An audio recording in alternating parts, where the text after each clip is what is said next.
ulama Iran tidak berani melawan ulama dari Jawa Indonesia. Ulama Mesir tidak berani melawan ulama Jawa Indonesia. Ulama Yaman tidak berani melawan orang Jawa Indonesia.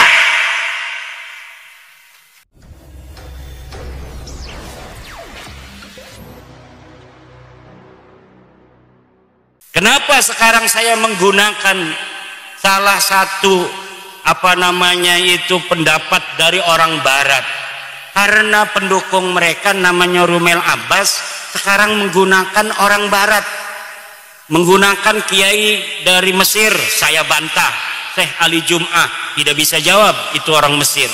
Orang Iran namanya Mahdi Rojai bikin video bahwa dia mendukung Ba'lawi sebagai cucu Nabi. Saya bantah, tidak berani jawab, tidak berani diskusi dari Iran. Ulama Iran tidak berani melawan ulama dari Jawa Indonesia. Ulama Mesir tidak berani melawan ulama Jawa Indonesia. Ulama Yaman tidak berani melawan orang Jawa Indonesia. Siapa di dunia ini yang mau bela Ba'lawi, silahkan daftarkan diri untuk melawan ulama dari Indonesia, putra Nusantara asli. Gak bakal ada yang berani. Kenapa tidak ada yang berani? Gak ada dalilnya. Kenapa tidak ada dalilnya? Ya memang palsu. Kenapa palsu? Ya memang bukan turunan Nabi Muhammad.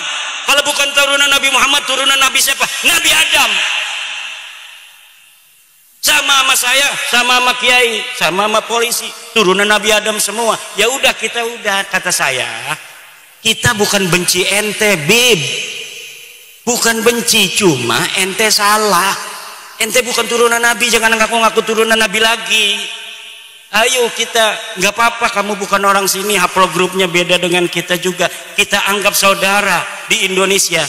Tapi jangan bodohin anak-anak Nusantara. Jangan ngaku-ngaku cucu Nabi, minta-minta duit, keliling-keliling dawir. Jangan minta-minta duit sama pengusaha untuk membangun sesuatu, membangun pondok dan lain sebagainya, padahal buat beli mobil. Udah sadar bahwa ente bukan cucu Nabi. Nggak ada dalam kitab nasab, nggak ada di dalam kitab sejarah tes DNA-nya orang Kaukasus. Haplogrupnya G. Haplogrup G itu orang Kaukasus, sekarang yang banyak itu di daerah Turki. Orang India di daerah Pakistan yang berbatasan dengan Afghanistan, suku Kalas. Ini Ba'lawi ini miripnya dengan orang suku Kalas di India, daratan India. Sekarang masuk ke Pakistan. Makanya wajahnya mirip wajah India. Dan siapa namanya itu? Reporter dari Ba'lawi perempuan, Najwa Shihab, itu telah dites DNA 48% DNA-nya orang India. DNA-nya Najwa Shihab itu silakan lihat di Google, 48% orang India. Saya cari orang India yang garis lakinya itu haplogrup G, itu suku apa? Suku Kalas yang ada di India dan suku Paswan yang ada di India. Mereka mempunyai keunikan tersendiri. Jadi haplogrup G ini punya satu keunikan. Dulu ketika mereka masuk agama Yahudi di abad 10 Masehi, mereka mengaku keturunan Nabi Ishak yang ke-13. Ketika mereka ada di India, di Kalas, di dataran Pakistan sekarang, mereka mengaku keturunan Alexander Agung. Ketika ada di India beragama Hindu, mereka di suku Paswan mengaku sebagai keturunan daripada Dursusana. Ketika di Islam di Indonesia dan di Yaman, mereka mengaku sebagai keturunan baginda Nabi besar Muhammad sallallahu alaihi wasallam. Kayaknya haplogrup G ini kalau dia agama Kristen ngaku sebagai anaknya Yesus Kristus. Untung Nabi Isa nggak punya istri, nggak punya anak. Kalau Nabi Isa itu diriwayatkan punya anak, mereka banyak yang akan masuk Kristen mengaku sebagai keturunan Yesus Kristus. Sayangnya Yesus nggak punya anak. Di Indonesia mereka nyangkol-nyangkol juga kepada pahlawan-pahlawan Indonesia.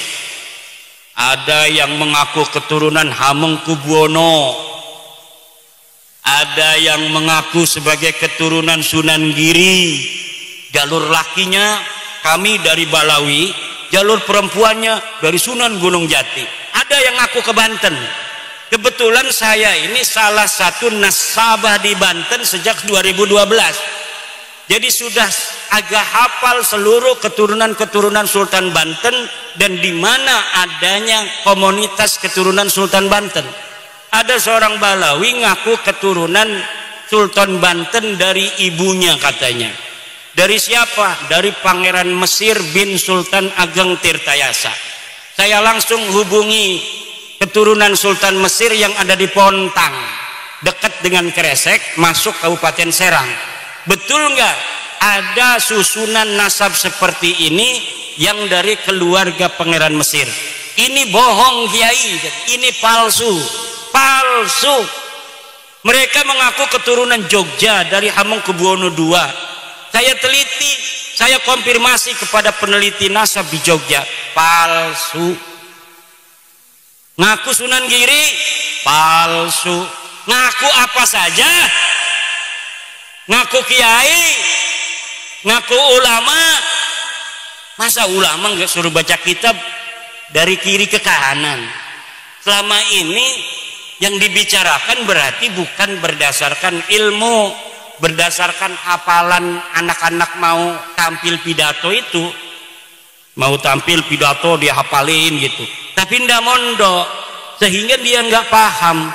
Ilmu itu bukan apa yang dihafal, tapi apa yang dipahami di dalam sukma, sehingga menjadi kebijaksanaan untuk menentukan sebuah hukum Allah Subhanahu wa ta'ala berdasarkan Al-Quran Al-Hadis, kemudian dialaqahkan dengan waqi' kejadian yang menyertainya. Itu namanya alim, namanya kiai. Itu kiai-kiai kita itu kenapa kiai kita itu pada tawadhu?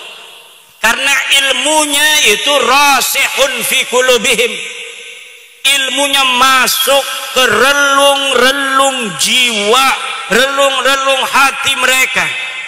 Semakin banyak ilmunya kiai, semakin tunduk kayak padi. Semakin berisi dia semakin menunduk. Semakin ada orang menghormati, semakin dia menghormati orang yang menghormatinya. Ini akhlak bangsa kita, bangsa Nusantara. Tapi mereka kalau dihormati ngelunjak. Semakin dihormati, semakin yang menghormatinya dimanfaatin, duitnya diroyot, apa tuh istilahnya, diporotin. Kalau ada mukibin kaya, udah habis itu. Punya mobil Alphard diminta, kalau enggak kualat ente. Orang mengkritik mereka, kata Novel Anidrus, orang yang berani mengkritik Habib itu adalah dajjal. Tidak ada itu dalam ajaran. Orang yang mengkritik Rasulullah aja, Rasulullah nggak pernah bilang yang mengkritik beliau itu dajjal. Sahabat beberapa kesempatan diriwayatkan pula itu bermusyawarah dengan Rasul, bertanya, wahai Rasul, apakah pendapatmu ini berdasarkan wahyu, apakah berdasar pendapatmu sendiri? Kalau berdasarkan wahyu kita harus ikuti. Kalau berdasarkan pendapatmu, bolehkah kami memberikan masukan apa yang seharusnya kita lakukan dalam perang ini? Itu aja Rasulullah. Apalagi manusia biasa. Manusia biasa itu Bapak Ibu, kalamuhu yuraddu wa yuqbalu qauluhu illa sahibah hadal qabri. Kalimatnya, kata-katanya, pendapatnya itu boleh diterima, boleh ditolak, illa sahibah hadal qabri, kecuali baginda Nabi besar Muhammad. Lalu ajaran yang mengatakan orang mengkritik Habib itu adalah dajjal dari mana kalau bukan dari ajaran Islam? Mungkin mereka punya ajaran agama lain yang tidak ada dalam ajaran agama kita. Dalam agama kita, inna akramakum indallahi atqakum. Seluruh manusia itu sama. Sesungguhnya orang yang paling mulia di antara kalian adalah orang yang paling bertakwa. Kata mereka yang paling mulia adalah kabaib. Walaupun tidak ibadah, walaupun tidak sholat, walaupun tidak alim, mereka tetap mulia karena kemuliaan mereka adalah zat. Sedangkan orang alim, kiai, polisi, presiden itu sifat kemuliaannya. Kalau dia sudah tidak jadi presiden, dia tidak mulia lagi. Kalau kiai gila, katanya tidak mulia lagi. Tapi kalau kabaib, dia gila, tetap dia mulia. Kenapa? Karena di dalam dirinya ada darah Rasulullah. Dulu tuh nggak laku lagi, Beb. Jangan ngomong-ngomong gitu lagi. Nanti diketawain orang Banjarnegara. Nanti diketawain orang Purbalingga. Nanti diketawain anak-anak Nusantara. Anak Nusantara hari ini sudah tahu ente bukan turunan Nabi. Kalau ente ngomong dengan ilmu kita terima. Tapi kalau ente ngomong lagi dengan doktrin-doktrin, tidak ada lagi tempat bagimu. Karena bangsa Indonesia hari ini sudah cerdas, sudah cerdas, sudah mempunyai pencerahan bahwa sesungguhnya kemuliaan manusia di mata Allah hanyalah berdasarkan takwa, bukan berdasarkan nasab. Tujuh, Bu. Siapapun, anak siapapun bisa jadi apapun di negara kita yang tercinta Indonesia. Siapa anak-anak dari kampung ini di atas hutan yang pengen jadi presiden Indonesia, sekolah. Dia harus sekolah di MTS, dia harus punya ijazah aliyah, dia harus kuliah. Nanti lulus kuliah bikin partai politik, nanti calon presiden. Semuanya bisa asal punya partai. Betul?